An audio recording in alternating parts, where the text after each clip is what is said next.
on a de moins en moins besoin, pour de très nombreuses choses, d'avoir affaire à autrui. Télétravail, livraison à domicile, tout ça. Finalement, on peut être en autarcie, on peut choisir ses relations. Les réseaux sociaux font que, au lieu d'être dans un bar, par exemple, dans un bar où on voit d'autres gens que ceux avec qui on a choisi de discuter, là, on peut avoir un monde sur mesure. Et donc, l'individu est de plus en plus exigeant envers la société, refuse de plus en plus l'arbitraire. Pourquoi ? Parce qu'il peut se le permettre. Si on retire cette perfusion technologique qui donne l'illusion de l'omnipotence, on se retrouve en situation de vulnérabilité et à partir de là, on se dit finalement, j'ai besoin des autres.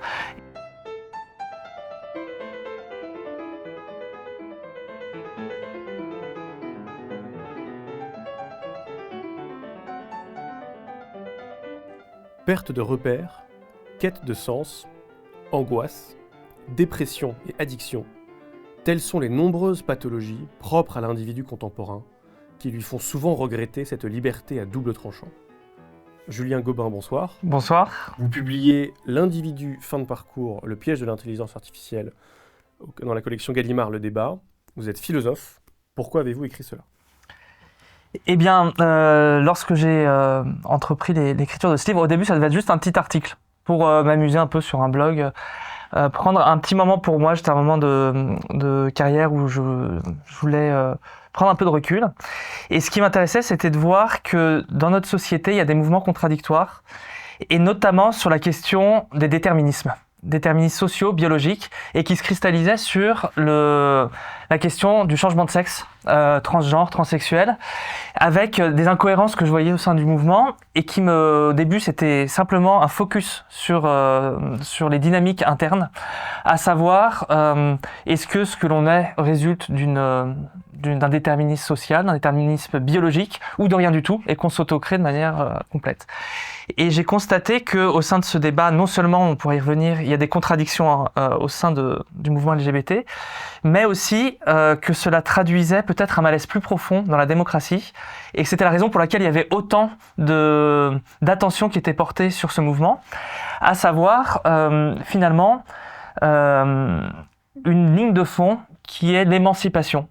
Une émancipation portée à outrance à l'égard des déterminismes sociaux et biologiques. Et finalement, si on veut comprendre le mouvement transgenre en général, il faut peut-être revenir aux origines de la démocratie qui a lancé une trajectoire, celle d'être authentiquement soi-même, de s'autodéterminer et d'être en lutte vis-à-vis de l'ensemble des influences qui nous empêcheraient d'être un citoyen libre, d'être soi-même, d'avoir son moi profond. Et d'un petit article ou d'une petite réflexion sur la question du genre, finalement, je me suis aperçu que c'était bien plus profond et enraciné bien plus profondément dans notre logiciel démocratique, et que derrière tout ça, finalement, il fallait revenir donc aux origines, mais aussi comprendre un autre paradoxe, c'est qu'il n'y a pas de transgenre, de changement de sexe sans la technologie. Et donc je me suis dit, tiens, en fait, je vois d'où on vient, je vois où on est, et comment est-ce que ça va évoluer. Il faut nécessairement penser aussi la manière dont la technologie sera un outil pour l'émancipation individuelle à l'égard des déterminismes sociaux, biologiques, et peut-être avec une contre-finalité, parce que cette émancipation et cette perfusion technologique pourraient en réalité conduire à une négation même de ce qu'est cette liberté supposée. Alors on reviendra sur le transgenrisme, également sur les pulsions contradictoires de l'individu contemporain, et peut-être également de la technologie. J'aimerais commencer par ce que vous faites au début de votre ouvrage, qui est de cadrer un peu l'époque. Dans quelle époque vivons-nous ? Comment la définir d'un point de vue idéologique ou philosophique ? Parce que ce sera ensuite déterminant pour la suite. Donc, dans quelle époque vivons-nous ?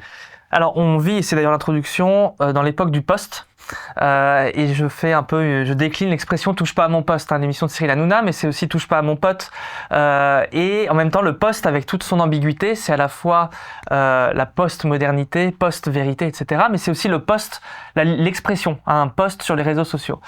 Et finalement, le post, c'est quelque chose d'un petit peu ambigu, flou, parce que finalement, quand on dit la post-modernité, c'est plus la modernité, mais c'est pas en même temps autre chose. On est encore dans une phase... Post qui signifie après et contre. Après, voilà, c'est ça. Et donc, à mon sens, c'est une phase de transition. On dit pas le post-baroque, on dit la période classique en musique, par exemple. Et toute la question, c'est de se dire, notre époque est en transition. Vers quoi ? Est-ce que cette transition, c'est comme le trépas, si on dit que la civilisation est en décadence et va à sa fin, donc postmodernité, c'est la dernière étape avant une dissolution qui conduirait à la fin de l'Occident, ou est-ce que c'est une transition vers autre chose ? Et ce que je constate, c'est que ce poste, un peu de manière littéraire, a vocation non pas à décrire en positif quelque chose, mais à dissoudre l'antécédent pour amener vers une autre chose à déterminer. Et en ce sens, je fais une analogie pour notre époque qui est celle de la chrysalide.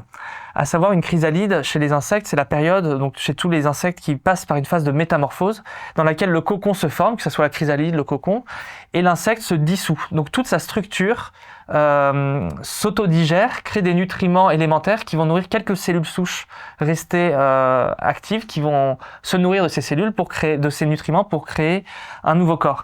Et Zygmunt Bauman, le sociologue, parle de la société liquide. Et finalement, cette liquidité, qui est celle propre aux effets du poste, cette liquidité est-elle l'annonce d'une flaque finale ou finalement de nutriments qui vont nourrir autre chose. Et donc, à mon sens, on est dans ce moment de transition avec déjà des signes avant-coureurs qui nous permettraient d'anticiper un petit peu la trajectoire que pourrait prendre l'Occident, toute chose égale par ailleurs, si on suit la tendance qui est enclenchée en ce moment. Ce qui est intéressant dans le poste, c'est que on sait ce que l'on fuit, mais on ne sait pas vers quoi l'on va. C'est un peu ce que vous dites. Ouais. C'est-à-dire que dans post-moderne, on sait qu'on fuit la modernité, alors on la prolonge par d'autres aspects, mais on ne sait pas très bien ce qui va arriver après, contrairement en effet à la distinction post-baroque versus classique. Et donc je pense que ça explique en effet cette espèce d'angoisse un peu identitaire latente, qu'on ne sait pas très bien dans quelle époque on est, parce qu'on n'a pas de direction commune. On ne sait pas vraiment où on va. Je pense que d'autres époques avaient beaucoup plus de certitude en elles-mêmes. On songe peut-être aux Lumières, où là l'objectif commun paraissait un peu plus clair, maître et possesseur de la nature, etc. Et aujourd'hui on est plus ambivalent vis-à-vis de la nature, plus ambivalent vis-à-vis de notre propre puissance, vis-à-vis de la direction que l'on prend. Est-ce qu'on a raison d'être là ? Est-ce qu'on n'est pas déjà de trop sur cette terre, etc. C'est des questions qui, je pense, ne se posaient pas vraiment de la même façon il y a quelques siècles.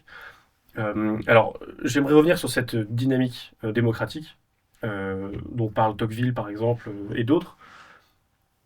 La démocratie peut être perçue par certains comme une espèce de pur régime, 50 plus 1, et on a le bonheur d'élire qui va nous diriger.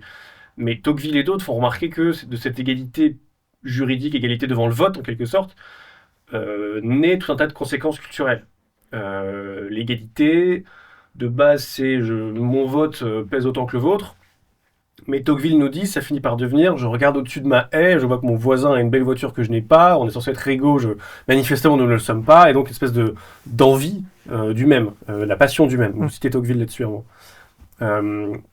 Est-ce que c'est pas ce processus-là, vous en avez parlé un peu en première intervention, qui est insatiable, et que nous connaissons aujourd'hui, cette passion du même, cette passion de regarder au-dessus de la haie pour voir ce que son voisin a que nous n'avons pas, qui définit à certains égards, notre époque culturellement démocratique. En quelque sorte. Oui, absolument.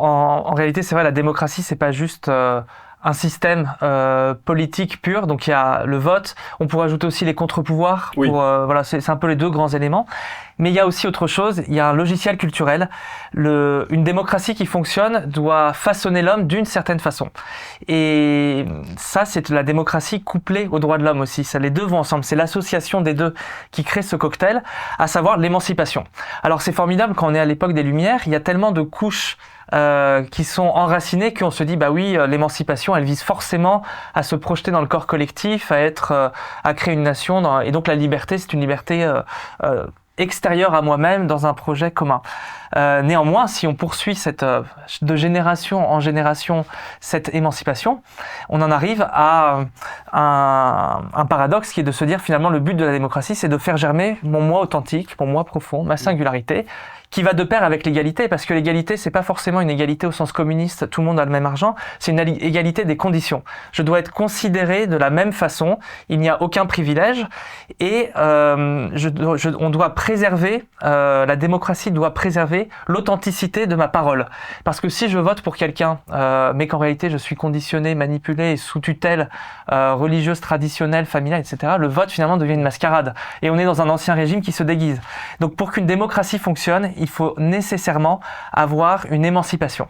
Et là où on va se rejoindre, c'est que cette émancipation est-elle réelle ou non? Parce que derrière, et Tocqueville le souligne, derrière tout ça, finalement, c'est qu'est-ce que l'identité? Est-ce que par l'émancipation, on peut arriver à un noyau authentique qui serait le citoyen vraiment libre? Donc on retire toutes les couches et on a le noyau. Ou est-ce que l'identité, ce sont plutôt des couches d'oignons? Et ces couches d'oignons font que plus on en a, plus on a une identité à la fois riche avec des appartenances, mais plus on l'enlève, moins on en a et plus on est vulnérable.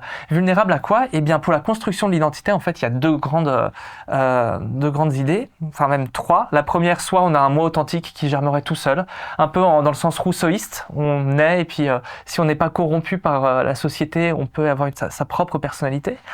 Ou alors l'autorité nous donne de manière verticale un certain nombre de repères et on se construit à partir de cette autorité. Mais si on enlève l'autorité, à ce moment-là, l'égalité fait que c'est le conformisme qui déferle et l'individu est beaucoup moins armé pour résister à ces effets de masse.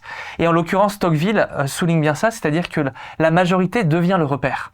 Et en croyant être individu, en se faisant son propre jugement, on se retrouve pris dans des effets de groupe, des effets de masse, ce qui fait que paradoxalement, la démocratie est censée produire un citoyen autonome, libre, individu. L'individu croit qu'il l'est. En réalité, on se retrouve avec des effets de conformisme absolument aberrants. Et je cite pour l'anecdote la vie de Brian des Monty Python. Oui. Il y a une petite scène amusante où la personne est prise pour le Christ à tort et veut dire à la foule, mais vous vous trompez, je ne suis pas le Christ. Et toute la foule répond, oui, tu n'es pas le Christ. Et à la fin, il dit, voilà, vous êtes tous des individus. Et là, ils font, oui, nous sommes tous des individus en foule. Et il y en a qu'un qui dit, pas moi. Et là, tout le monde se retourne et lui dit de se taire, chute, comme ça. Oui. Et on voit que finalement, c'est pas parce qu'on se proclame libre qu'on l'est réellement. Et il y a énormément de modèles qui montrent que la manière dont on se constitue résulte de l'imitation par rapport aux autres. Et je pense qu'on y reviendra tout à l'heure sur ces phénomènes de conformisme. On peut appeler ça l'individualisme de masse, en quelque sorte. Oui, voilà. Il y avait, dans la même logique, en quelque sorte, j'avais été frappé par le film, donc le Joker, celui avec Phoenix qui joue le Joker. Donc il incarne un clown.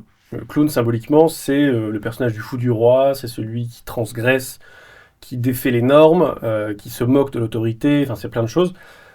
Et dans son sillage, sachant que pour l'instant il n'a été qu'une pure négation, une pure transgression, il a tué des gens, dans son sillage, parce qu'il a été médiatisé, il crée une foule de clowns. C'est-à-dire qu'on a une masse d'antinormes en quelque sorte. C'est un peu la même tension que dans la vie de Brian. On a une meute qui crie que je suis un individu et un seul individu qui crie non pas moi. Et donc ce retournement-là est... Et on peut s'attendre finalement, si on poursuit le film, que ce soit celui-ci qui soit vu comme un modèle et hop. Oui, et que tout et on revient dans le sens dans l'étape d'avant. Ouais. Et alors j'aimerais revenir sur la métaphore des couches que vous utilisez. Donc dans une certaine conception de la liberté, il y a en effet une espèce de noyau dur au cœur de l'individu et qui est aliéné ou corrompu par les couches superposées.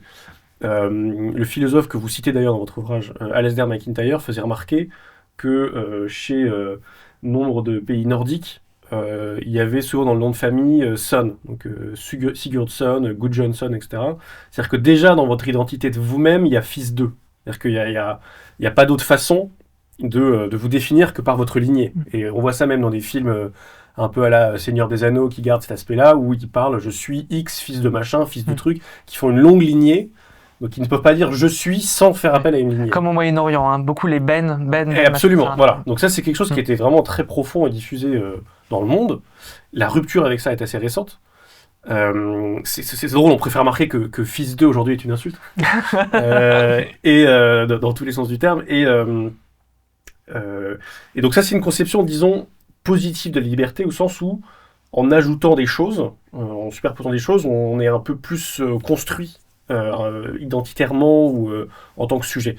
À l'inverse, conception négative, c'est l'oignon que l'on pèle au fur et à mesure que je me débarrasse, par exemple, de ma religion. On dit parfois qu'il faudrait, j'entends ça dans l'espace public, ne pas imposer de religion avant l'âge de 18 ans. On se débarrasse de sa famille. Après tout, Rémi Braque, qu'on avait reçu ici, nous fait remarquer que la naissance est l'acte le moins démocratique qui soit. On n'a pas choisi de naître. Donc de se débarrasser de ces choses non choisies pour enfin devenir libre.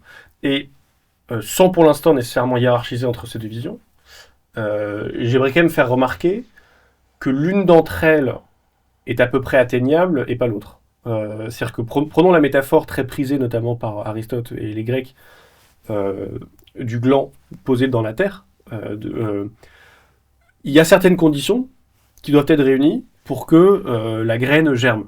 De la bonne terre, du soleil et de l'eau. Au même titre qu'on pourrait dire que pour un individu, un bien commun, une famille, des réseaux d'amitié, etc. Bon. Si ces conditions sont réunies, il reste évidemment le libre arbitre individuel, qui est peut-être pas très bien représenté dans la métaphore de la graine qui est végétale, mais en tout cas, il y a des conditions qui peuvent être réunies pour que l'individu fleurisse. Tandis que dans la conception négative, donc une absence de contrainte, un oignon que l'on pèle éternellement, quelqu'un va vous dire qui êtes-vous pour dire que cette graine a besoin de soleil, qui êtes-vous pour dire que cette graine a besoin de terre, qui êtes-vous pour dire que cette graine a besoin d'eau, et on peut poursuivre éternellement. Donc dans un cas, on n'aura jamais fini de l'émanciper, et on ne saura jamais très bien quand on l'aura atteint, parce qu'il y aura toujours une influence, une dépendance, parce que la température influe sur la graine, elle n'a pas demandé que la température soit aussi élevée, tandis que dans l'autre, on peut dire les conditions sont réunies, l'individu fleurit. Donc je trouve qu'il y a une asymétrie entre ces deux conceptions, et votre ouvrage, me semble-t-il, critique, je dirais, la conception négative de la liberté. Bonjour à tous, je me permets d'interrompre la conversation parce que si vous êtes là, c'est a priori que le contenu de transmission vous plaît. Si vous voulez aider la chaîne, aider à son référencement, aider à son développement, mettez un pouce bleu comme disent les youtubeurs, abonnez-vous, mettez la cloche, partagez auprès de vous, que vous écoutiez en podcast ou en format YouTube, c'est très important pour aider la chaîne à se développer. Merci beaucoup. La conception négative en disant je peux le vrai moi existe. Me préexisterait oui, et je n'ai qu'à le retrouver, absolument. Et c'est, je pense,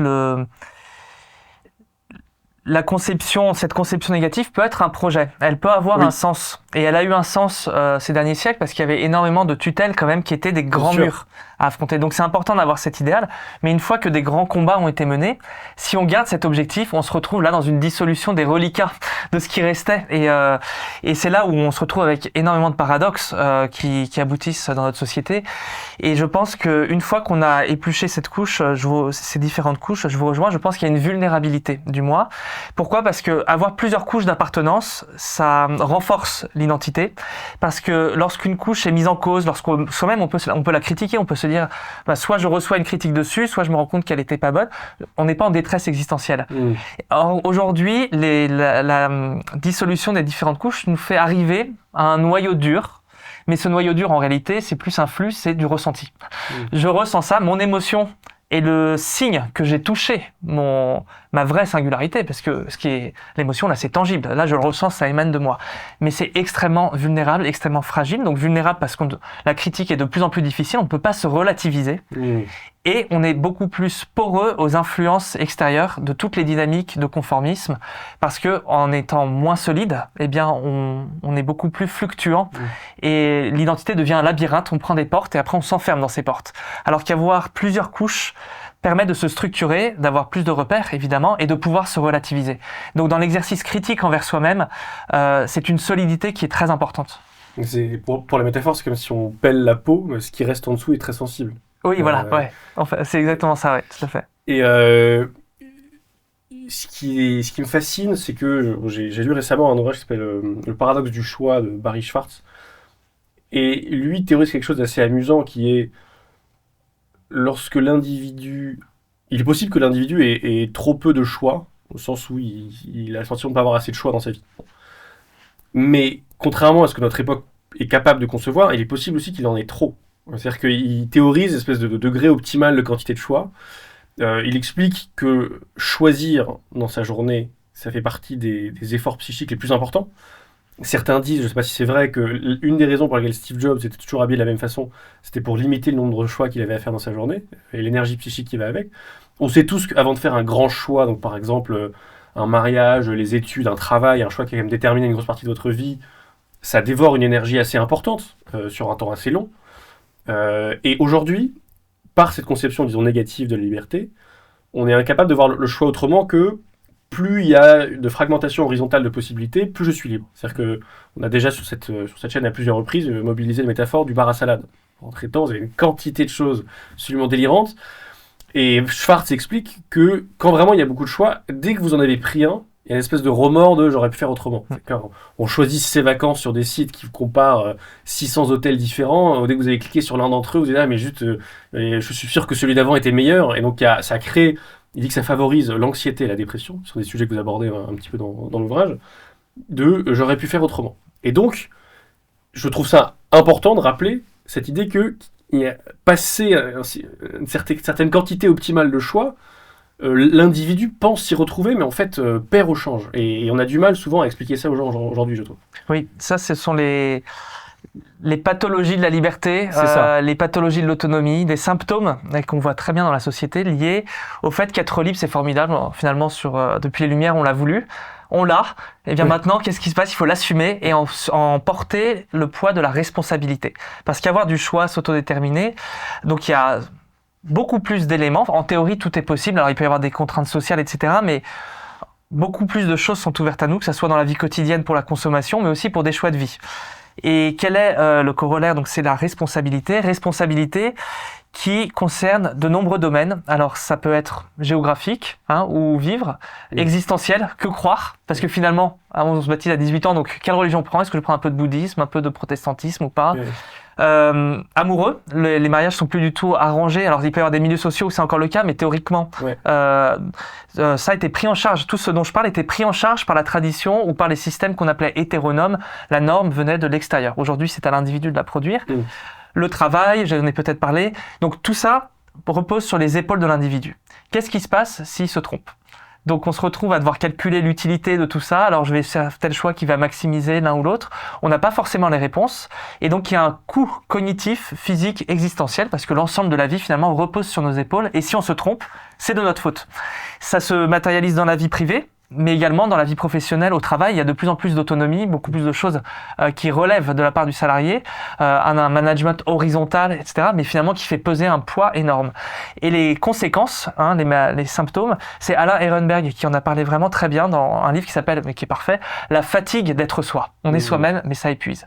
Et donc il y a l'anxiété, la dépression, les addictions, toutes ces pathologies contemporaines, et notamment pour la dépression, il explique que dans les pathologies psychiques, dans les sociétés traditionnelles hétéronomes où le coût, la décision est imposée, on peut avoir de la culpabilité. Les névroses, la culpabilité, parce qu'on est en contradiction. Par exemple, je suis homosexuel dans une société homophobe, je me sens mal. En revanche, aujourd'hui, il n'y a pas de coût, tout est possible.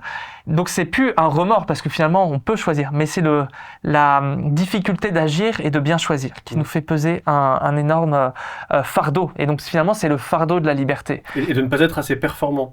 La dépression et une pathologie de la performance. Voilà, performance de l'action, bien agir, et ça se retrouve. Et là, il y a un paradoxe amusant, c'est que pour pallier ces problèmes, on se dit, il faut lâcher prise. Alors, il y a beaucoup de développement personnel maintenant qui arrive, développement personnel pour relativiser, méditer, se relaxer, etc. Mais pourquoi? Finalement, pour récupérer, pour être encore plus performant. Et ce qui est drôle, c'est l'irruption du développement personnel dans l'entreprise, parce que l'objectif est le même. D'une part, c'est la performance, mais aussi en ne faisant que reproduire ce qui a créé la maladie, à savoir l'hyper-responsabilisation. Parce que dans les techniques de coaching, on va pas vous dire quoi faire finalement. On n'est pas dans un système traditionnel, on vous dit pas il faut faire ça, ça, ça. C'est la solution est en toi, tu dois la trouver, applique la méthode. Alors la personne applique la méthode, et si ça marche pas, qu'est-ce qui se passe? Il faut le faire encore plus. Et on est encore plus responsabilisé. Et si ça ne fonctionne pas, on a de nouveau le même fardeau qui pèse. Finalement, on reste l'agent autonome et tout l'échec repose sur nos épaules.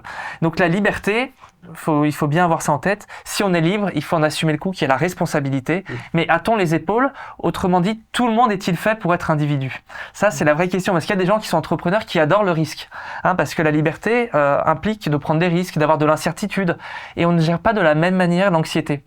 Il y a des personnes qui n'aiment pas ça, mais pourtant, il y a une injonction générale. Le grand paradoxe, c'est que être libre devient la norme. Donc, finalement, le conformisme implique d'être projeté dans ses choix à outrance, et tout le monde ne peut pas le supporter de la même façon, et on sent une fatigue de cette liberté aujourd'hui, ce qui fait que soit certaines personnes se désindividualisent entre guillemets en revenant dans des systèmes plus traditionnels, que ce soit religieux ou de tradition, avec pas toujours de manière optimale, je dis pas que c'était mieux avant, c'est que ça réglait certaines questions.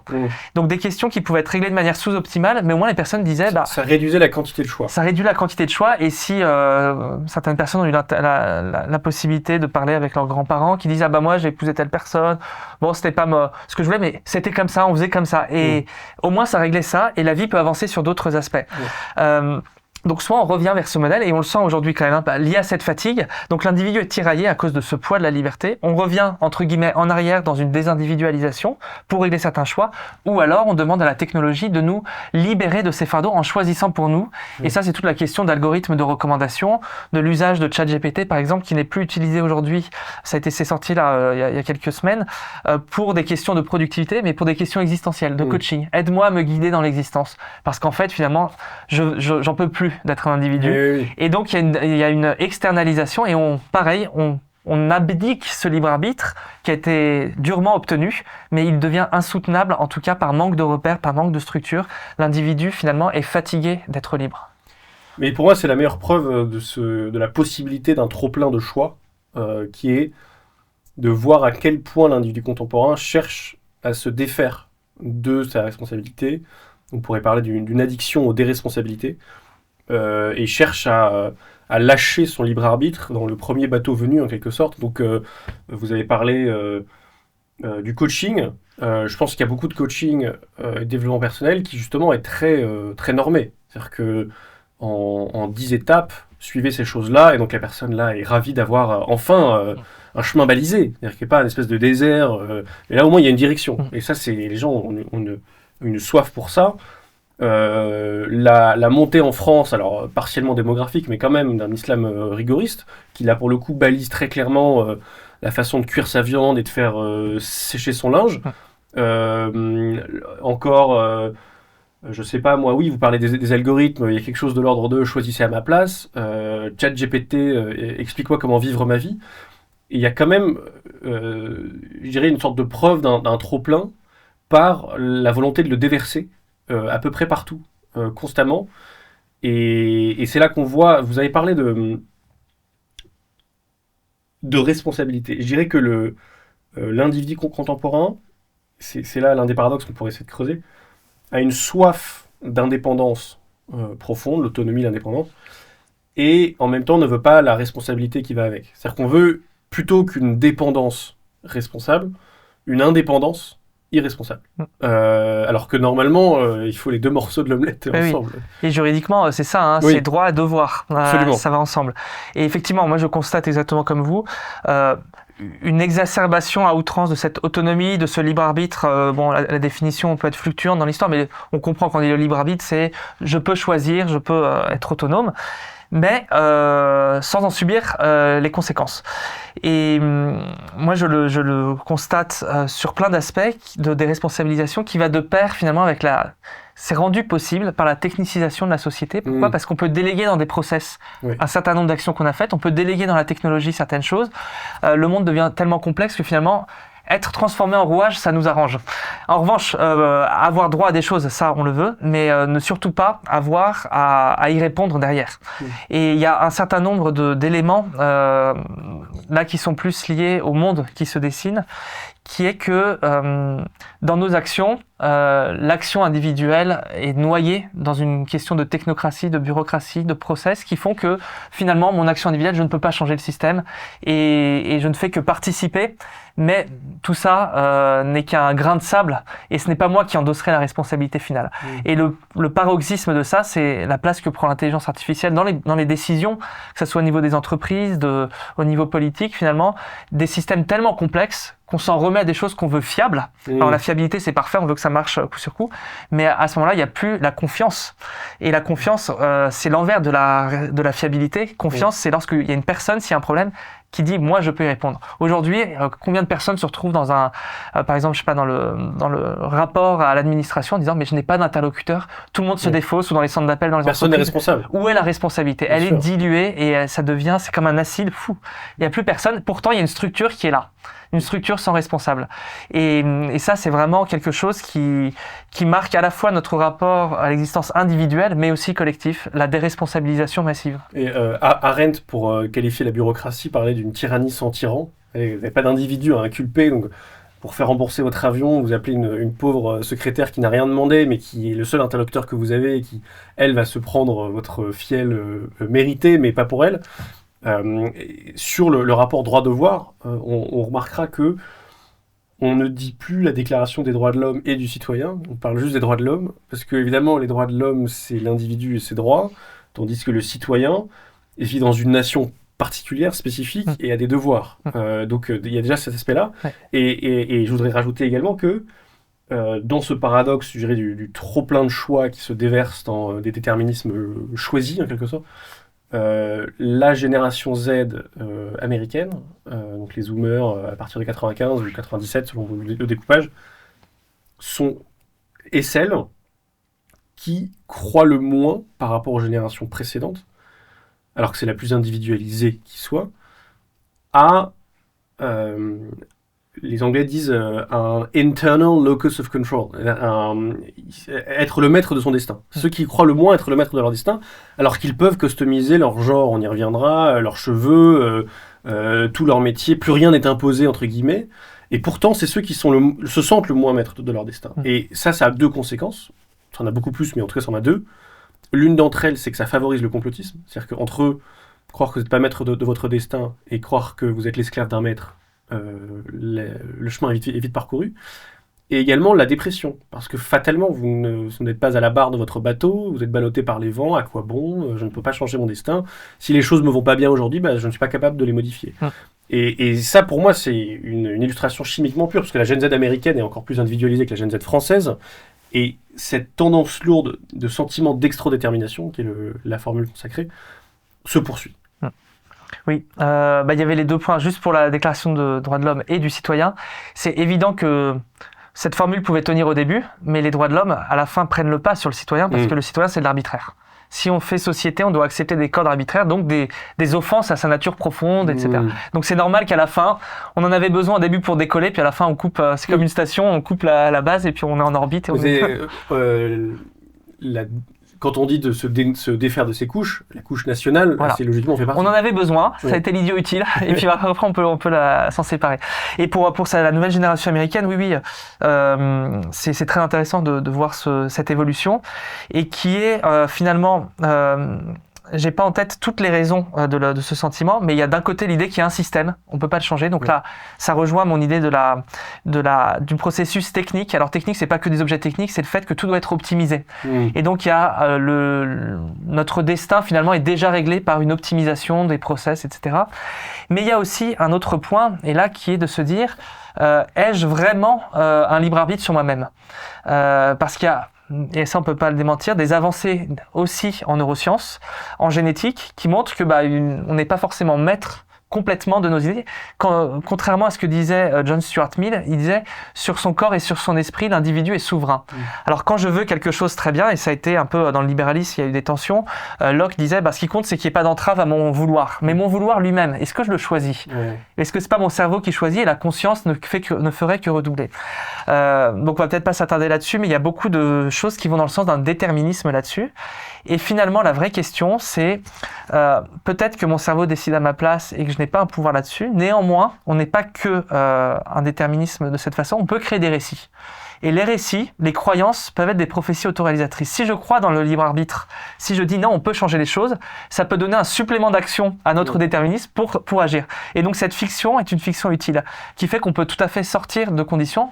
Et vous en parliez en disant, entre se dire je n'ai pas de pouvoir sur moi-même et le tyran, finalement il n'y a qu'un pas, oui, si on croit comme ça. Mais si on se dit, je n'ai peut-être pas de pouvoir, le système est difficile, mais je suis sûr que je peux y arriver, il y aura un supplément d'énergie qui va être mis en place. Bien sûr. Donc la fiction du libre arbitre, si c'est une fiction, elle a un intérêt fort et peut-être un intérêt évolutif. Si les neurosciences, en tout cas, vont dans le sens de l'affirmation du libre arbitre, cette croyance forte que l'on a, que notre conscience dirige nos actions, etc., a quand même un effet pragmatique extrêmement fort, opérationnel, et donc il peut y avoir des récits qui sont extrêmement fondateurs, mobilisateurs, et qui aident Homo sapiens à se projeter dans l'avenir. Et sans trop se plonger dans la question du libre arbitre, En tout cas, ce qui est certain, c'est qu'on est incapable de traiter correctement les autres individus sans présupposer leur libre arbitre. C'est-à-dire que le psychologue canadien Jordan Peterson avait une boutade amusante là-dessus en disant si votre professeur de philosophie à l'université vous dit qu'il n'y a pas de libre arbitre, allez mettre un coup de clé dans sa voiture, le long de sa voiture, et voyez comment il réagit. Il ne va pas vous traiter comme quelqu'un de déterminé, il va vous traiter comme quelqu'un qui aurait choisi moralement et immoralement, en l'occurrence, de l'agresser. Oui. Mais alors, je voulais rebondir sur la question du transgenrisme que vous avez mentionné en première intervention. Vous lui dédiez plusieurs dizaines de pages dans cet ouvrage. Pourquoi ? Et pourquoi est-ce selon vous un symptôme de l'époque ? Oui.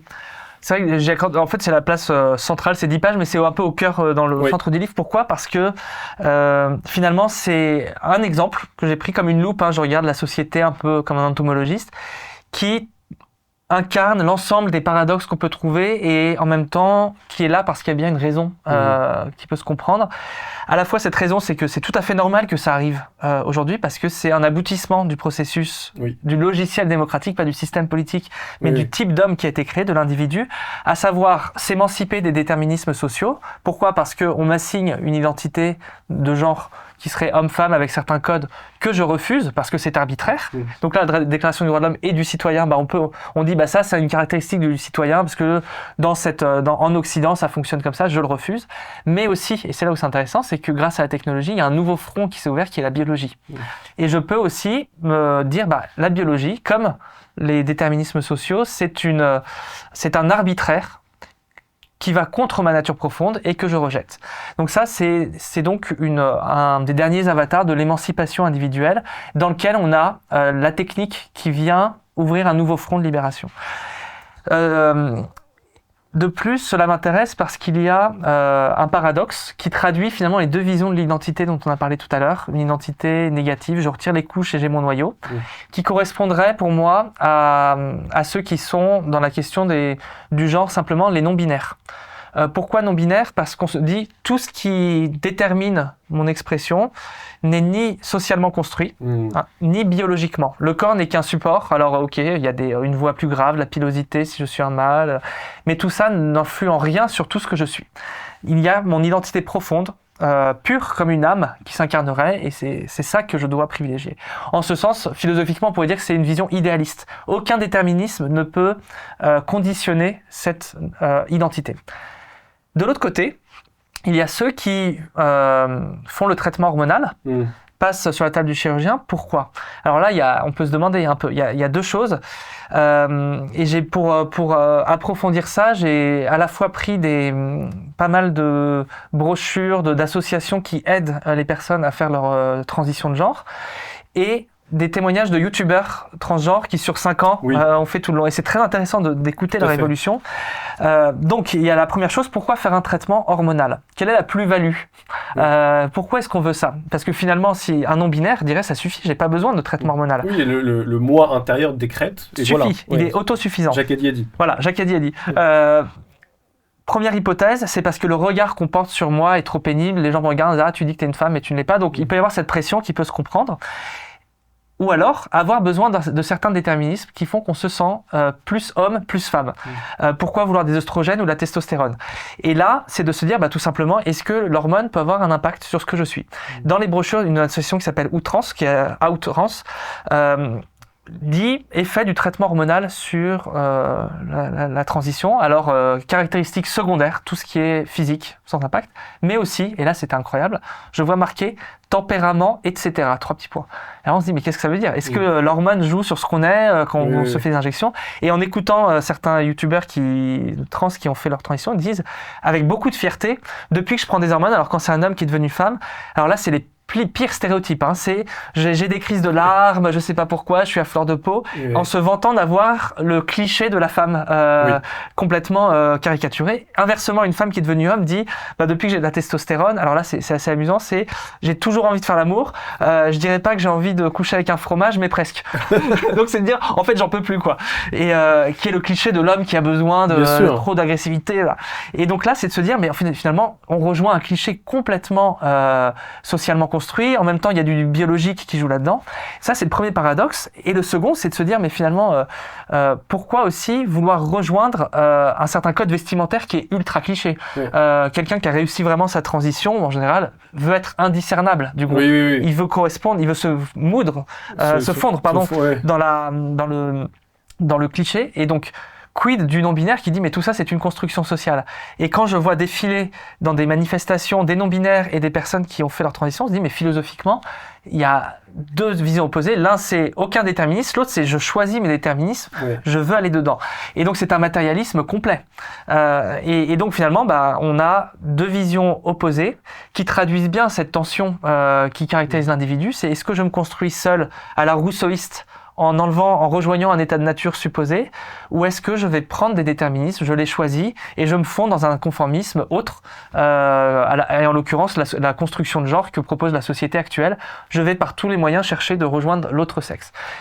Et alors justement, une autre façon de souligner un paradoxe voisin, sans doute, c'est que le premier geste révèle, je dirais, l'étendue de l'individualisme contemporain, et le deuxième geste, on y reviendra, révèle ses limites et son impossibilité anthropologique en quelque sorte. C'est-à-dire que le premier geste, c'est ce que vous dites, ce geste rousseauiste, ma nature intérieure, ma suprême subjectivité, ma volonté décrète que, contrairement à la réalité biologique, je suis de l'autre bord de la frontière sexuelle, sachant que le gender fluide pousse cette logique à son bout, parce que le gender fluide, c'est quelqu'un qui peut changer de genre comme de chemise, et qui peut, d'une heure à l'autre, se prononcer d'un autre sexe. Donc là, vraiment, on a ce truc-là poussé à bout, que Rousseau, évidemment, n'aurait pas pu imaginer, et qu'aucun moderne ni libéral n'aurait pu imaginer, mais néanmoins, c'est un peu leur aboutissement, en même temps que leur caricature.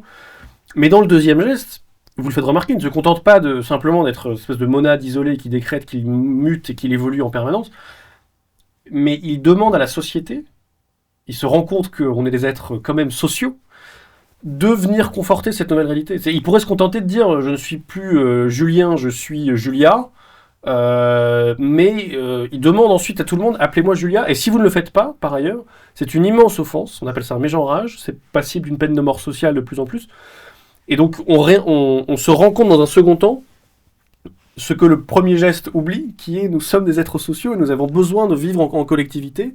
Et je trouve que c'est une autre façon de parler du paradoxe qui est là. Oui, effectivement, l'être humain n'est pas un individu isolé, il n'existe que par la société dans laquelle il est. Et donc ce besoin de reconnaissance sociale, évidemment, c'est l'étape nécessaire, parce que autrement, c'est une invalidation de ce que l'on est. Et donc, c'est la raison pour laquelle certaines personnes, dans le mouvement transgenre, il y en a qui gardent ça pour eux, et d'autres qui ont besoin justement d'avoir tous les attributs, de le revendiquer, de voir dans le regard de l'autre et dans la façon de s'adresser tous les éléments qui disent ça y est, ta nature profonde est inclus dans la collectivité. C'est ça qui est important, et c'est une exigence démocratique, que ma voix soit prise en compte. Et en l'occurrence, la véritable voix, c'est mon individualité dans toute son essence. Donc ça, c'est effectivement une tension vers l'extérieur, c'est pas un mouvement privé, parce que le privé devient politique. Et ça, c'est la démocratie arrivée à terme, c'est ça. C'est tout ce qui relève du privé est une zone de non-droit, de potentielle domination. Donc il faut absolument que cette zone devienne préservée de toute influence extérieure, et une fois qu'elle l'est, évidemment la collectivité doit l'intégrer, sinon c'est de l'arbitraire, et c'est le droit de l'homme et le citoyen. Et donc là on revient en arrière. Et il y a un second paradoxe dont j'ai pas parlé tout à l'heure, mais qui est important, c'est celui d'un inné socialement acquis. Pourquoi ? Parce que certaines personnes qui éprouvent la dysphorie de genre, donc de pas se sentir dans le bon corps, disent moi depuis que je suis né, et les parents en témoignent, depuis mes 2 ans, 3 ans, j'ai l'impression de pas être dans le bon corps. Mais donc si tout est socialement construit, comment quelqu'un qui a 2-3 ans pourrait ne pas se sentir dans le bon corps ? Par nature. Par nature. Et alors là, pareil, les autres devraient dire mais non, tu as été conditionné par tes parents dès le plus jeune âge, mais en fait ils disent mais non, c'est ma nature, je suis comme ça. Et il peut y avoir, il y a beaucoup de raisons qui peuvent expliquer hormonalement, etc. Le fait de pas se sentir correspondre à une certaine catégorie. Mais là, c'est de dire comment expliquer que des personnes très très jeunes, dès leur plus jeune âge, se disent mais moi je sais que je suis comme ça. Où est la construction sociale quand on est censé être vierge et pur? Donc ça, c'est amusant aussi de constater. Finalement, quand on regarde de près à la loupe, il y a énormément d'incohérences cohérence dans le mouvement global. Ensuite, il y a des îlots qui peuvent avoir leur propre logique, mais ça ne va pas ensemble. Et chacun exprime une certaine vision de ce qu'est l'être humain, la liberté et le rapport de l'individu au collectif. Mais ceux qui nous écoutent peuvent se dire, ils réinventent l'eau chaude, il y a toujours une tension dans l'individu entre désir d'individualité et désir de collectif.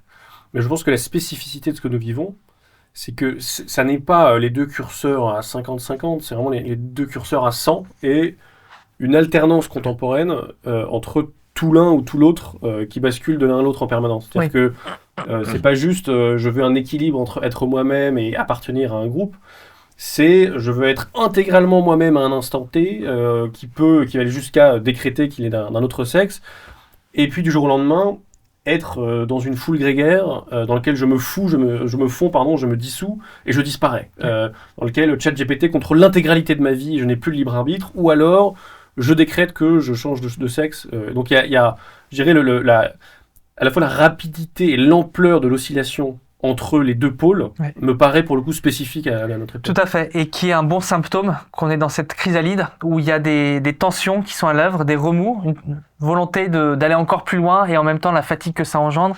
Et donc c'est vraiment ce qu'on peut appeler une crise. Crise, c'est un moment où les choses se chamboulent, où la crise, il y a le double sens aussi distingué. Et donc, on voit qu'il y a une radicalisation des processus qui est à l'œuvre et qui indique vraiment qu'il y a un changement et donc que l'étape qu'on vit aujourd'hui n'est pas tenable. À un moment, il va falloir choisir liberté ou conformisme. Et le conformisme, à avoir aussi dans la question transgenre, et j'en parle un petit peu, c'est que finalement, il y a plusieurs raisons pour lesquelles on peut se retrouver pris dans cette fait de se dire moi je ne suis pas dans le bon corps, etc. Et on peut s'inspirer d'un modèle d'un psychologue social, de psychologie sociale qui s'appelle Herbert Kellman, c'était en 58. Il dit il y a plusieurs raisons pour appartenir à un groupe. L'un, c'est la pression sociale, parce que le transgenrisme apparaît beaucoup à l'adolescence. Donc il y a la pression sociale, ne pas être rejeté par un groupe, donc il appelle ça la complaisance. On fait un peu comme les autres par peur d'être rejeté. Mais il y a aussi des personnes qu'on admire, des modèles. Et c'est une période où on a besoin de modèles. Et puis ensuite, il y a il appelle ça l'identification, et l'internalisation, c'est quand on a vraiment fait sienne certaines choses, et que avec jugement critique, on se dit mais ça c'est ma vraie nature, il y a mes valeurs dedans, etc. Mais finalement, il y a plusieurs raisons pour lesquelles on peut adhérer à des mouvements, et ça de transgenre, mais il y a plein d'autres mouvements qui font que j'utilise la métaphore des criquets pèlerins, ce sont ces insectes qui sont solitaires, mais lorsqu'il y a une densité suffisante de personnes similaires, là d'individus, ça devient un nuage. Et c'est ces fameuses plaies d'Égypte, des choses qui deviennent et qui se dissolvent après, ça disparaît. Et donc il y a plusieurs mécanismes qui peuvent expliquer le conformisme, je pense que la technologie accentue ces phénomènes, et donc elle joue un rôle là-dedans. C'est pas par hasard que les revirements individuels sont aussi rapides à présent, que ça soit dans une indignation ou dans des opinions politiques. C'est parce que la technique, les réseaux sociaux, les algorithmes démultiplient des phénomènes psychiques que l'on a et qui ont été nécessaires pour notre survie évolutive, mais qui à présent prennent une ampleur bien plus grande parce que la technique démultiplie les effets. Tout à fait. La métaphore du criquet pèlerin m'a beaucoup passionné parce que je réfléchis beaucoup en ce moment sur cet individu contemporain qui fait de son émancipation des autres sa fierté. Il est quand même, malgré lui, un être social, donc sous quelles conditions accepte-t-il de faire corps ? La question est quand même intéressante. Elle a évidemment toujours été intéressante, mais comme on l'expliquait, aujourd'hui particulièrement, parce que Pierre Manant faisait remarquer que lorsqu'on fonde la légitimité d'une société sur la liberté individuelle, on la fonde sur le principe le plus asocial qui soit. C'est-à-dire qu'une société, c'est la sociabilité, c'est les gens qui se côtoient, et on dit, là, la partie où ils ne se côtoient pas, on va mettre ça en haut de la pyramide des valeurs, on va dire que c'est la partie la plus importante. Et il dit que le principe qui gouverne nos sociétés coupe, pour ainsi dire, à angle droit, sa substance réelle. Je trouve que c'est une très belle image. C'est une très belle image, je voudrais rebondir. Elle permet encore de faire société à une condition, pour ne pas couper le cordon, c'est qu'on ait besoin des autres, qu'il y ait des relations de dépendance. Alors je suis libre, etc., ça coupe le cordon, mais j'ai besoin des autres, donc je vais quand même aller le voir, et je vais quand même faire société, parce que autrui peut proposer des choses que je ne peux pas faire tout seul. Et donc ce qui fait que je vais côtoyer des gens que je n'ai pas forcément choisis, qui ne correspondent pas forcément à mon ressenti, mais c'est tout ce qui fait la société, c'est le fait qu'on est vulnérable. Or, aujourd'hui, le cordon peut être plus facilement coupé. Pourquoi ? Parce que autrui, tout ce que propose autrui, tout ce qui permet de faire, qui pourrait m'aider, est remplacé par la technologie. La technologie accomplit de très nombreux services, elle les centralise, tous les services que pouvait faire une autre personne dont j'avais besoin. Oui. Un exemple simple, le GPS, voilà, maintenant je suis tout seul, je peux me débrouiller. La voiture, je me déplace, etc. Donc on a de moins en moins besoin pour de très nombreuses choses d'avoir affaire à autrui. Télétravail, livraison à domicile, tout ça. Finalement, on peut être en autarcie, on peut choisir ses relations. Les réseaux sociaux font que, au lieu d'être dans un bar, ou par exemple, c'est un exemple cliché, mais dans un bar où on voit d'autres gens que ceux avec qui on a choisi de discuter, là on peut avoir un monde sur mesure. Et donc l'individu est de plus en plus exigeant envers la société, refuse de plus en plus l'arbitraire. Pourquoi ? Parce qu'il peut se le permettre. Si on retire cette perfusion technologique qui donne l'illusion de l'omnipotence, on se retrouve en situation de vulnérabilité. Et à partir de là, on se dit, finalement, j'ai besoin des autres. Et ma liberté, je vais peut-être diminuer un peu mon critère parce que là, je peux pas trop faire le malin. J'ai besoin de quelqu'un d'autre. Et donc, c'est la conséquence ultime de tout ça, c'est le fait que ce sentiment d'invulnérabilité s'explique aussi par le fait que dans nos sociétés, la mort a énormément reculé de notre champ d'expérience. On se sent quand même dans une bulle préservée. En 2 siècles, la mortalité de la femme en couche a été divisée par 60 et la mortalité infantile, par 100 et la mortalité infantile par 69. Ou par 60, bon, je suis pas très précis, donc en gros 100 et 50. De beaucoup. Voilà, de beaucoup. Donc l'expérience de la mort quotidienne, simplement dans une famille, des parents, un enfant sur 2, jusqu'à la fin 19e, n'arrivait pas à 15 ans. L'espérance de vie augmente. Les morts, les cimetières sont pour majorité hors des villes, les vieux sont dans les EHPAD, les personnes âgées. Où est la mort dans notre vie quotidienne ? Moins on la voit, plus on se dit mais finalement je suis invulnérable. Et c'est souvent assez tard, lorsque la mort revient dans notre expérience quotidienne, donc quand nos parents deviennent âgés ou quand soi-même on développe des maladies, qu'on se dit mais finalement je suis peut-être pas si autonome. Et étrangement, on se met à avoir des raisonnements plus de collectivité, de citoyenneté, en se disant je ne suis pas autonome. Mais cette illusion d'autonomie que la technique prolonge par la médecine, mais aussi par tous les services qu'elle apporte, fait que de plus en plus tard, on est avec ce sentiment d'individualisme et d'absence de compromis possible. Et donc, si le réel revient en force, pendant le Covid, il y a eu ce moment-là où tout à coup, il y a quand même eu un sens civique qui est apparu un peu plus, les personnes applaudissaient, je sais pas, les gens des hôpitaux, on se dit, on a besoin quand même des médecins, etc. En Ukraine, la guerre fait que, on sent ça, mais nous, on est préservés de la guerre. Bien sûr. Donc, pour l'instant, le réel étant très loin de notre expérience quotidienne, on peut se permettre d'être un individu qui ne fait pas de compromis. Donc, la vulnérabilité est la condition pour faire de la société, pour faire un lien social. Je vous parlais de la peur de la dépendance tout à l'heure. C'était à dessein. Christopher Lasch, quand il analysait ce qu'il appelait la culture du narcissisme, insistait sur le fait que, contrairement à ce qu'on imagine, Narcisse, ça n'est pas une personne qui est dans une sorte d'indépendance arrogante, plutôt qu'une personne qui dépend, mais contre son gré, qui dépend de plein de choses, y compris des bureaucraties publiques comme privées, mais qui déteste cet état de fait. Donc il est dépendant, mais il aimerait ne pas l'être. Et donc, Lasch nous dit qu'une société narcissique ne sait pas vieillir. Parce qu'évidemment, la vieillesse, le vieillissement, c'est de nombreuses dépendances qui s'instituent pour se déplacer, même parfois pour faire ses besoins. Il y a quelque chose que l'on ne sait plus accepter aujourd'hui parce qu'on s'imagine, de par cette fiction que la technologie étaye, surplombant nos conditions biologiques et matérielles pour ne pas être affecté par ces dépendances-là. Et d'où encore une fois, cette volonté d'indépendance irresponsable plutôt que de dépendance responsable, où on dépend les uns les autres. McIntyre avait publié un bouquin que je n'ai pas lu, mais qui s'intitule Dependent Rational Animals, pour décrire l'être humain. Nous sommes des êtres humains, des animaux dépendants et rationnels, mais quand même dépendants.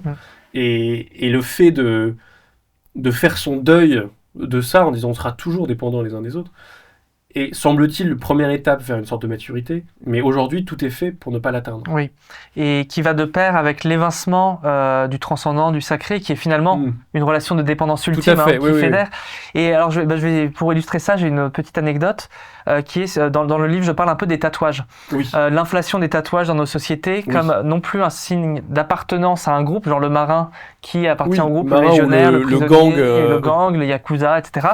Mais un signe que, par manque de repères, je crée des rustines, des post-it de moi-même, donc des épreuves, des moments forts. Donc c'est souvent une date, un symbole qui me renvoie à une image de ma biographie, un moment que j'ai vécu. Donc c'est des éléments d'autodétermination, c'est un peu des médailles, des galons de ma vie, ce qui me rend renforce mon identité.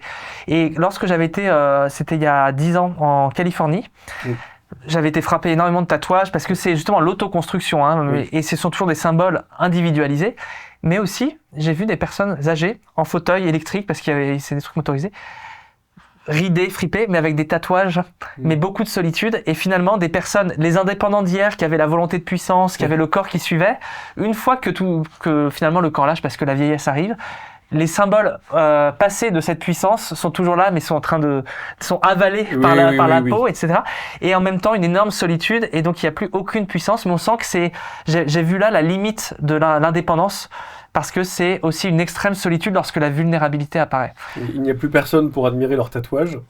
Et ils sont moins admirables qu'avant. Alors, il y a le côté esthétique, etc., mais aussi le symbole finalement d'un certain modèle qui ne marche que sur une fenêtre de tir assez courte. Oui. Voilà. Toute la période de l'enfance, l'adolescence, ça ne fonctionne pas parce qu'il faut les parents. Oui. Et la période à partir de 55 ans, ça ne fonctionne pas non plus. Donc, c'est juste un moment où, évidemment, on a de la puissance. Donc, le corps étant physiquement plus fort, on peut se permettre d'être moins vulnérable. On est moins dépendant des autres. On a la technologie, etc. Mais lorsque, en fait, ça ne suit plus, eh bien, tout à coup, tout ça s'effondre. Et c'est parce que la mort revient et on sent toute le fait que la dépendance est liée au retour du réel. Bien sûr. Et cette peur de la dépendance, elle fonctionne dans les deux sens. C'est-à-dire que vous expliquez, et je pense que vous avez raison, que l'individualisation de nos sociétés est ce qui a provoqué la dénatalité. Et donc pourquoi dans les deux sens ? Parce que lorsqu'on crée un être humain, on crée un être qui dépend de nous. Et oui, évidemment, d'un côté, on n'a pas envie de dépendre des autres parce que mon corps, mon choix, etc. Mais de la même façon, on a peur que les autres dépendent de nous parce que c'est une responsabilité, en l'occurrence avec les enfants, qui est absolument immense. Et donc, on ne veut pas se mettre dans cette position-là. Et donc, on ne veut rien exiger des autres par peur qu'ils exigent de nous et vice-versa. Oui. Et donc, ça m'intéresse. Pourquoi avez-vous souhaité creuser, je dirais, la question de la dénatalité dans votre ouvrage ? Et oui, parce que la dénatalité est apparue parce que je réfléchis à la manière dont l'individu met en cause et la pérennité du corps social. Dans le sens normatif, est-ce que j'accepte l'arbitraire, les lois, c'est tout ce dont on a parlé tout à l'heure, mais au sens aussi organique, biologique. Est-ce que la société peut se perdurer dans l'individualisation ? Et j'énonce 3 grandes raisons. La première, c'est que les sociétés individualistes créent un certain environnement d'atomisation qui rend plus difficile le fait d'avoir des enfants, parce que la famille est plus éloignée, donc on a moins les grands-parents, les 2 parents travaillent, donc tout ça est une charge plus difficile pour élever les enfants. Ça, c'est un peu au sens l'environnement économique de nos sociétés individualistes fait que c'est une charge plus difficile que lorsque vous avez le coussin élargi. C'est un peu le passage du village à la ville. Au village, on est moins libre, mais on a le groupe qui prend en charge. À la ville, on est plus libre, mais il y a plus de responsabilités et c'est un peu plus difficile. Ensuite, il y a la question de l'individualisation propre dans le logiciel, c'est être soi-même, être indivisible, ne pas avoir de responsabilité. Et en l'occurrence, je ne veux pas d'enfant parce que c'est faire des compromis sur un certain nombre de modes de vie, de choix que j'ai. Je ne veux pas avoir une charge. C'est une responsabilité. Et le troisième point que je creuse un peu plus philosophique, c'est que chez les jeunes, en tout cas, beaucoup de sondages montrent que c'est à peu près 50% des 18-35 ans qui se disent « je ne veux pas d'enfants parce que je ne veux pas qu'ils soient dans un monde où il y a une crise climatique », ce qu'on appelle l'éco-anxiété. Et ça m'a beaucoup intéressé parce que c'est la première fois où par morale et par altruisme, on se dit « je ne vais pas donner la vie », ce qui est quand même assez paradoxal. Et je me suis dit « mais c'est étrange », d'autant plus qu'on n'a jamais eu une période aussi paisible en Occident. Dans les générations précédentes, il y a toujours eu épidémie, guerre. En 1942, il y a eu un regain de natalité. Pourquoi ? Alors que les personnes savaient que c'était quand même des périodes compliquées. Oui, tout à fait. Et alors, en regardant ça, on se dit parce que peut-être les prévisions climatiques, etc., laissent supposer avec une probabilité que l'avenir sera peut-être un peu moins ou beaucoup moins agréable qu'aujourd'hui. Bon, ça, on va affronter des crises. Mais c'est pas suffisant pour les générations précédentes, ça ne les empêchait pas de faire des enfants. Le baby boom commence en effet sous l'occupation allemande. Sous l'occupation allemande. Et donc, on se dit, ça sera plus dur, mais est-ce que c'est une raison suffisante ? Et je me suis dit, finalement, c'est peut-être le logiciel mental de l'individu qui se construit sur l'omnipotence, le fait que la mort, le réel est écarté, et de se dire, mais un monde où le compromis, la souffrance, le réel revient, c'est un monde inimaginable pour moi, en fait, parce que toute mon individualité s'est construite dans un certain mode de vie, et je ne ne peux pas concevoir et je ne veux pas que mon enfant vive dans un monde qui me paraît complètement incompatible avec toutes les valeurs qui me sont si chères. Parce que s'il y a de la souffrance, le retour de la souffrance, moi n'étant pas habitué, ne pouvant pas la supporter, je ne veux pas que mon enfant souffre de ça. Et donc finalement, c'est l'incapacité de se relativiser et de se dire un monde qui n'est pas le monde d'aujourd'hui ne vaut pas la peine d'être vécu.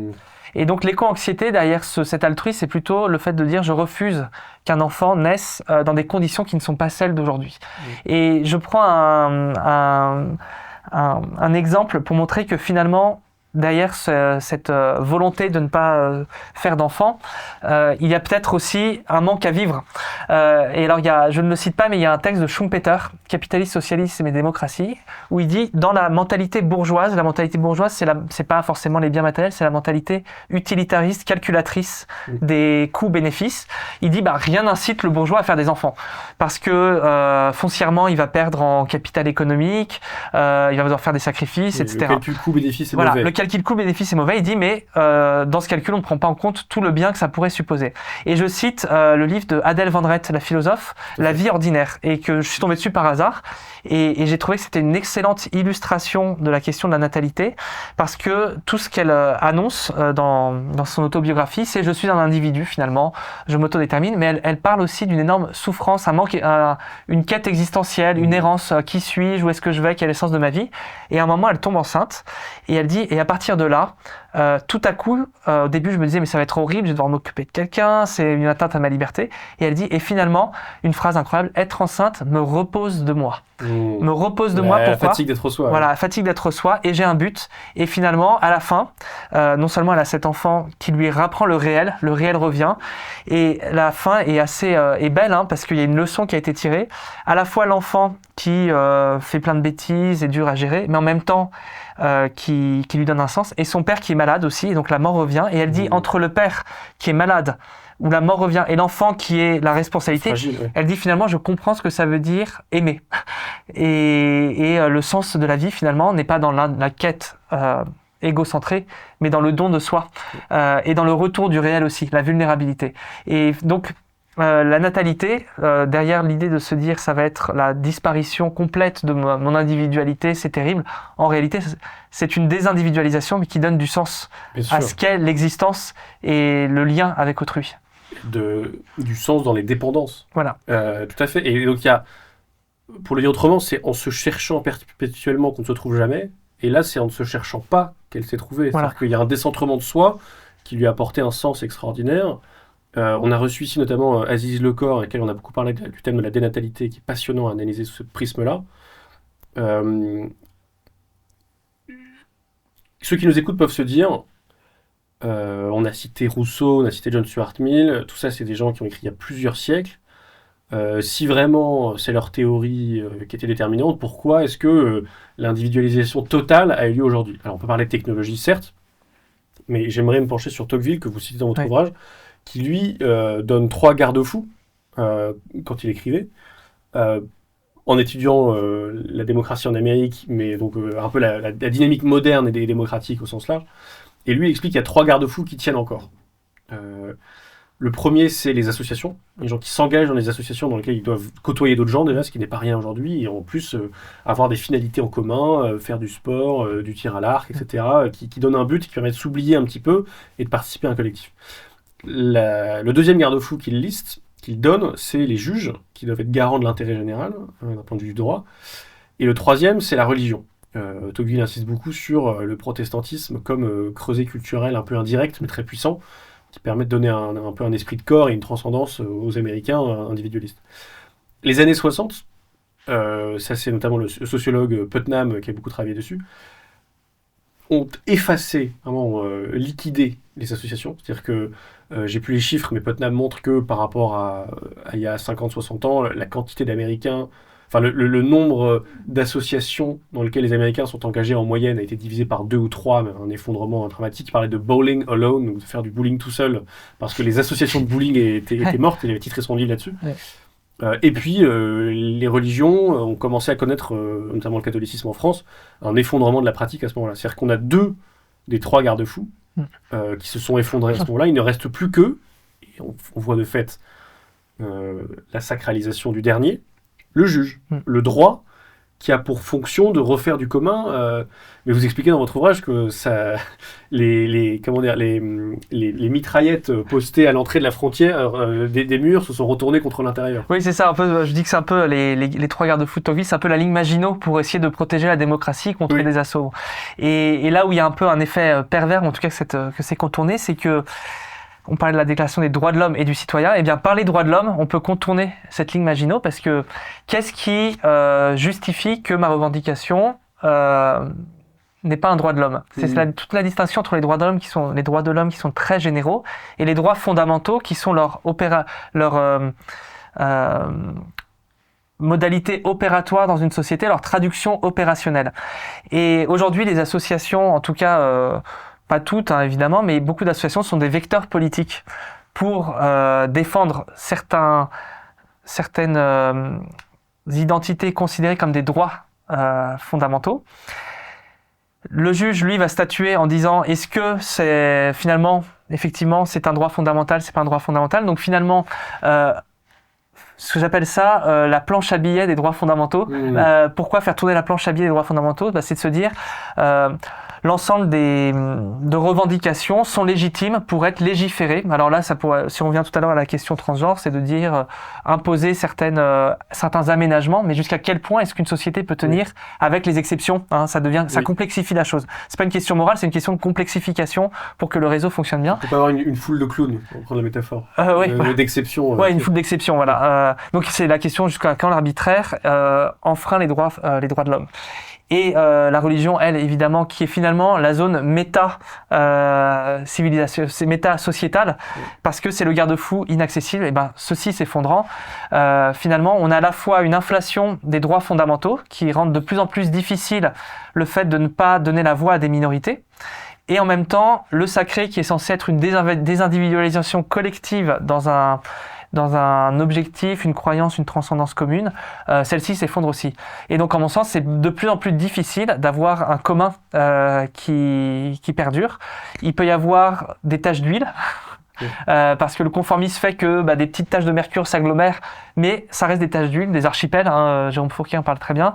Mais la mise à distance de soi pour le collectif me semble de plus en plus difficile, et ces garde-fous dont Tocqueville parlait sont plus difficiles à mettre en œuvre parce qu'ils sont contournés aujourd'hui. On pourrait continuer des heures, mais y a-t-il un ouvrage que vous auriez aimé avoir lu plus tôt? Oui, alors il y en a un qui nous fait passer un peu dans la deuxième partie du livre, mais en même temps c'est intéressant d'en parler.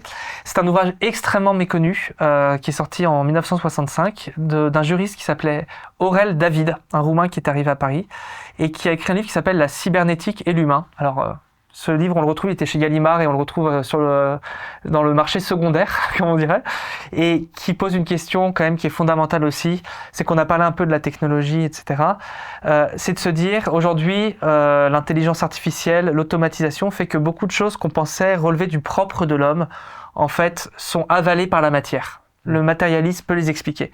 Et donc la question qui se soulève, c'est de dire, ça ne sert à rien de se battre pour défendre l'homme, là où finalement c'est sûr que ça n'était pas l'homme.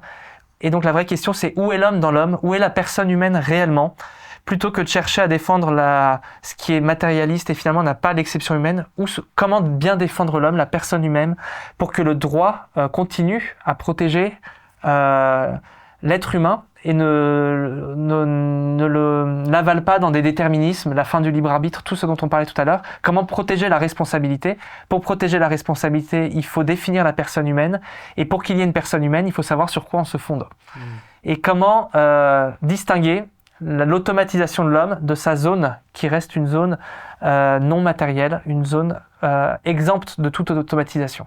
Ouais, c'est sûr que la massification et le bouleversement produit par l'intelligence artificielle génère une sorte de crise identitaire où il s'agit en effet de retrouver ce qui est essentiel à l'homme et ce qui ne peut pas être automatisable. Comme tout bouleversement, une crise, il y a un moment de choix où on essaie les contours sont brouillés, donc on essaie de retrouver les vrais contours en quelque sorte. Oui, c'est ça. Et donc le droit va devoir s'adapter quand même à un certain nombre de nouveautés sur l'homme, certains regards, certaines découvertes que font les neurosciences, que permet l'IA, etc., pour se dire, bon, peut-être qu'il faut redéfinir l'homme pour le protéger à sa juste valeur et ne pas se battre là où finalement ça n'est pas l'homme, parce que ça ne pourrait causer que des problèmes juridiques.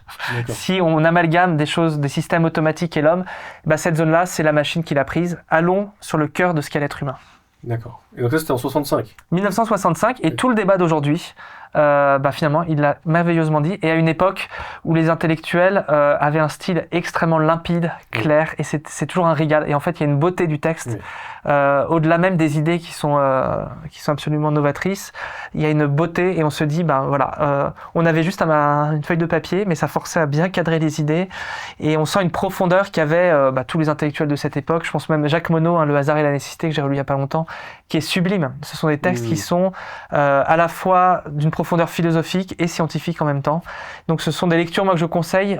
Les essais d'aujourd'hui sont très beaux, sont d'actualité, mais si on veut de la profondeur, parce que les personnes d'autrefois avaient un bagage qui était un bagage avec plus de temps long, plus de recul, plus de recherche. On mettait pas 3 mois à écrire un essai, on mettait 5 ans, 10 ans, et ça se ressent sans pour autant avoir des livres très longs. Oui. Je donne toujours l'exemple de John Stuart Mill, assez, pour son époque, déconstructeur, entre guillemets, qui savait parler grec à l'âge de 8 ou 9 ans. C'est un peu le paradoxe. Le philosophe François-Xavier Bellamy avait montré ça aussi sur des figures comme Descartes ou Rousseau, qui étaient d'une culture extraordinaire, mais qui, dans leurs écrits, prônaient un peu en quelque sorte le fait de retirer l'échelle derrière eux. Enfin, il y avait quelque chose de... Laissons la nature de l'enfant parler, tandis que je dis ça en tant que... homme érudit qui a à peu près tout lu de ce qu'il fallait lire, il y a un peu parfois cette tension-là. Oui, et Rousseau qui a abandonné tous ses enfants. Oui, ça aussi. Précisons-le. C'est très juste. Alors, vous avez parlé de la beauté de la langue et de l'écriture. Pourquoi est-ce important, malgré ChatGPT, en quelque sorte, de lire quand même? Alors, pour répondre, je vais le faire brièvement, mais en faisant une petite trame intellectuelle. Il y a dans l'Évangile, selon saint Jean, cette phrase très célèbre, « Au commencement était le Verbe ». Oui. Le Verbe, c'était à l'origine, l'Évangile était écrit en grec, et c'était au commencement était le Logos. Le Logos, c'est le Verbe, mais c'est aussi le ratio, le calcul. Notre époque aujourd'hui est celle de l'efficacité, de l'optimisation, des datas, tout ce qui est le ratio, et qui fonctionne très bien, qui est très efficace, mais qui est horizontal. Pourquoi ? Parce que n'existe que ce qui est calculable, mesurable, et donc tout ce qui n'existe pas, qui est imaginaire, n'a pas d'existence. Le verbe, au contraire, c'est le symbolique, le langage symbolique. Un mot renvoie une chose qui n'est pas mesurable, qui peut avoir plusieurs sens, qui est ouvert à la polysémie. C'est tout l'inverse de la logique. La logique, ce sont des portes. La polysémie ouvre un champ de perception bien plus grand.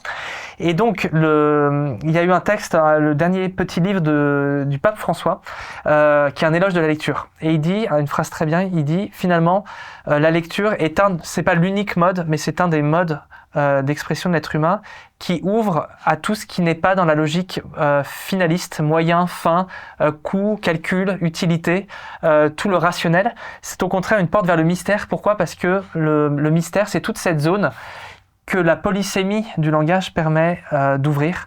Une zone qui n'est pas mue par la finalité, l'utilité, mais une zone qui nous permet de sortir de nous-mêmes, de sortir de la logique bourgeoise dont on parlait tout à l'heure, de calcul, et qui est finalement une zone d'errance. Mais la construction de soi passe par cette zone d'errance, par une recherche, et pas forcément par l'optimisation. Et donc l'ouverture à la transcendance, comme l'art aussi le permet, mais la lecture est une zone à la fois où le langage permet de sortir d'un rapport logique et univoque au monde, mais également nous apprend le temps long, parce qu'il faut de la concentration, et donc ça sédimente dans notre cerveau certaines couches qu'on construit. Je reprends une phrase de François Jacob, la statue intérieure, faire sa statue intérieure, ça passe par ça. Et derrière la lecture, il y a aussi une magie qui est le fait de tomber sur des lectures imprévues. Oui. Donc la lecture, c'est pas simplement suivre une recommandation algorithmique, etc. C'est s'autoriser d'aller dans les bibliothèques, de prendre des choses que l'on ignore. Moi, une partie de mon essai, c'est faite par hasard. Des livres que j'ai pris. Et ça s'est fait là-dessus. Le livre que j'ai cité tout à l'heure d'Aurel David, je l'ai trouvé par hasard complet à Pontoise. Près de Pontoise, il y a un wagon SNCF qui était un gigantesque wagon de tri postal qui a été aménagé en librairies de livres d'occasion, il y en a des centaines de milliers. Et à un moment, en passant, je vois cybernétique, je me dis bon, je prends, et c'est devenu le livre majeur qui a orienté ma vie. Ouais. Donc voilà, s'accorder l'errance, que ça soit dans la vie ou dans nos lectures, c'est peut-être ça aussi la clé pour sortir de soi. Parce qu'un des grands dangers, si on est dans une perspective de forger sa statue intérieure, c'est d'être prisonnier de soi-même, de ses préférences, de ses goûts, de sa bulle. Hein, Oui. et s'accorder des moments pour sortir de ça. Alors, si on a une hygiène de vie forte, se forcer de fréquenter d'autres réseaux de personnes, d'autres cercles d'amis, etc., c'est pas forcément facile.